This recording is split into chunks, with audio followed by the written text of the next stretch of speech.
Everyone, this is a tutorial for students taking the upcoming paper 1 for CIE AS Economics. The syllabus code is 9708.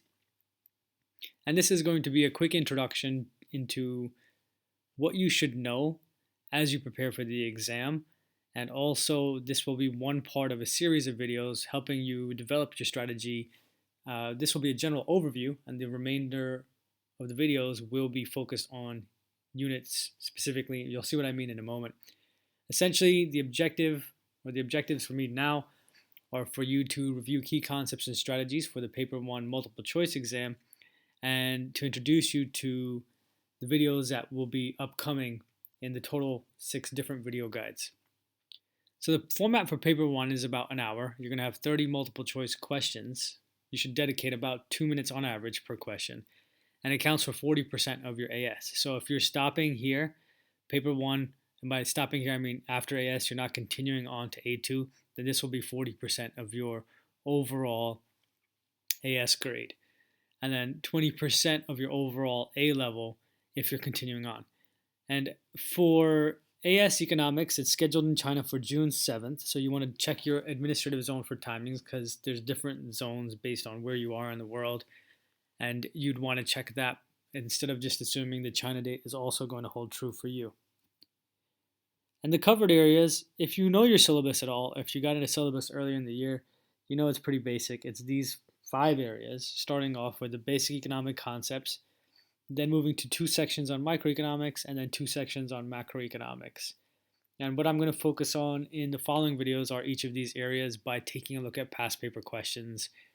I've categorized them and then kind of analyzed what trends, what kind of questions you might be seeing on the upcoming exam. Now, how many questions from each assessment objective? Well, first let me tell you what an assessment objective is. Your syllabus for economics is designed to test your knowledge, understanding, and ability to critically evaluate economic theory. But those different areas are weighted in different amounts because at this point, there's a greater weighting of your knowledge and understanding and your ability to interpret and apply data than there is on your analysis and critical evaluation. So this is a 40, 25, 25, 10 split. And when you complete A2, the assessment objective 4, which is arguably the more difficult one, has a greater weighting. And if we have 30 questions total, you should anticipate about 12 from the first objective, 7 to 8 from the second, and so on. And just a couple from the last objective. Right? You'll be assessed more or less by these percentages. What were the grade thresholds previously? Now, this is just for the 2014 exam. This is not perfect. This is just a guide to you, what you should be aiming at. I mean, even if you look here, you can see in the same year, there were 3 different exams in which 2 had the same boundaries by mark, but 1 did not. So this component 13 may have been a much more difficult exam, and once analyzed, it looks like the statistics line up that 21 out of 30 would have given a student an A, 18 a B, and so on. But it doesn't always work out perfectly like that. So as you can see, you probably should be aiming for at least a 25 to get an A, but it's not guaranteed. Again, like you may have a difficult exam where 21 will suffice. So this kind of gives you a general idea of what you should anticipate. There's some good resources online and in different places. One of the best places I would always say is Tutor2U first. If you have a chance, go to the 9708 CIE Economics site. You can download a couple of past papers and like 1 or 2 examiner's reports.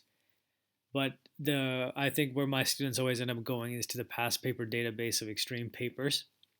This YouTube channel, a website I'm working on, which will contain not just YouTube video resources, but actual documents as well and other things that I think will be more helpful for you. Plus, I'm trying to arrange it in a way that gets over the awkwardness of YouTube watching in lists. And the last 2 are our books. The Bamford Economics textbook is relatively short and straightforward, and I see a lot of my students using Terry Cook's Economics Revision Guide, which I think is brief to the point. And if you're studying now, it's going to be helpful to go through that because it's much shorter and it covers like key points and ideas you need to know. So right now what you should be doing is practicing past paper multiple choice questions as well as studying, trying to answer multiple choice questions and clearly understand why the rest of the answers are wrong. So if A is correct, why are B, C, and D absolutely wrong? Try to download AQA past papers, like different exam board, and try the multiple choice questions from Econ 1 and Econ 2. They're similar in style, and it gives you a wider range of questions to access if you're having trouble accessing CIE past paper questions. Read the available examiner reports. This is really helpful, and I'll try to do that in the future videos. Before we finish up there, I want to add in key diagrams. In here, these are the ones you need to know. PPF, PPC, demand and supply curves, shifts and movement along, PED and PES diagram, not just their values, how do they look on a graph, market equilibrium, and when the market is out of equilibrium, how do you get it back, consumer and producer surplus, price floor, price ceilings, indirect taxes and subsidies, incidence of tax, incidence of subsidies, how much is the consumer paying, the producer paying, aggregate demand, aggregate supply, both Keynesian and classical, for the foreign exchange market. These are all diagrams you should know that I'm going to go into detail on when I do the unit review. Your plan of attack, cut your revision into these different sections, right? Basic economic concepts, then microeconomics, both unit 2 and 3, and then macroeconomics 4 and 5. Use a study technique that keeps you engaged. I like to recommend the Pomodoro technique, which means you study for 25-minute chunks, take 5-minute gaps in between, and then after 3 or 4 chunks, take a longer break. You can use your iPhone or your Android, whatever it is, some device to time 25 minutes, and then stop. Absolutely stop for 5 minutes and carry on. Now, in these 25-minute chunks, you don't need to study the whole 25 minutes. Do your best to study for 25 minutes. But if you find you're distracted, when that 25-minute loop ends, take a 5-minute break anyway, and then come back and try again for 25 minutes. And just keep trying to get in the rhythm. But, forgive yourself and allow yourself, some time to wander off because you're not a machine. So you have to develop the habit of studying. So this should help you do that. And check this channel for unit updates. I should have my plan is to post 1 unit a day from now on. So this will be the first video you should see, which is going to be released. Today happens to be Thursday in China. And that means tomorrow, Friday, I'll release unit 1, and the day after that, unit 2, 3, 4, 5. And hopefully have that all done with at least 5 or 6 days time for you to prepare for the exam.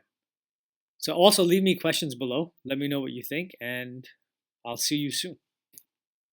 Contact me with questions over here at enhancedtuition@gmail.com. Send me any questions you have because it's interesting. I have questions from students all over the world, and I find that the problem areas are generally the same.